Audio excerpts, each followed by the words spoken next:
Salut, salut! Bien-aimés, aujourd'hui nous allons parler de la foi en sa prière. Oui, la foi en sa prière. Voyez-vous, parfois lorsqu'on prie, on se décourage même parfois et on a l'impression que le Seigneur n'écoute pas notre prière. On est même parfois découragé et on ne croit même pas en la prière que nous sommes en train d'adresser à Dieu. On n'est pas sérieux, on n'a pas la sincérité du cœur. On prie, on ne croit pas en la prière que nous faisons.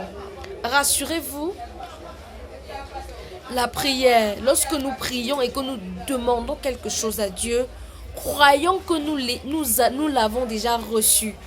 Oui, croyons que nous l'avons déjà reçu parce que Dieu sonde les cœurs.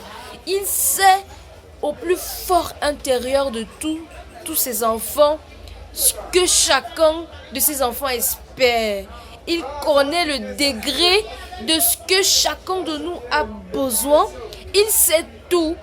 Dites-vous que s'il ne se manifeste pas présentement ou s'il ne se manifeste pas à temps, c'est justement parce qu'il estime que le moment adéquat de sa réponse par rapport à votre prière n'est pas encore venu.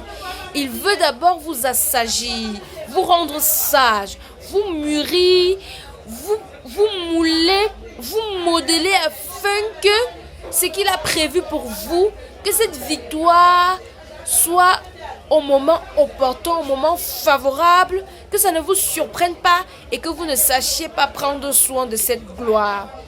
Donc rassurez-vous, lorsque vous priez, ayez la ferme conviction que ce que vous avez demandé, vous l'avez déjà reçu.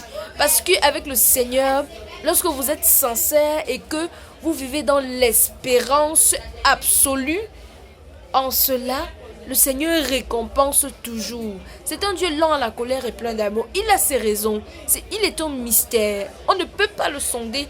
Justement, si on arrivait à comprendre le Seigneur, il ne serait plus le Seigneur. Pour qu'il demeure le Seigneur, il faut justement ce mystère.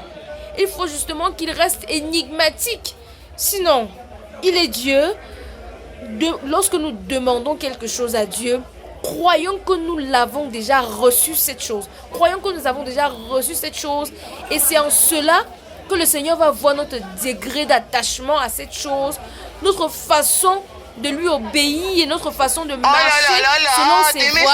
Il va donc alors nous donner cette chose au moment favorable selon son dessein. Maïc chapitre 9 verset 23. Tout est possible à celui qui croit. Dieu a les clés de ta destinée entre ses mains. Par ma voix, le Seigneur te parle.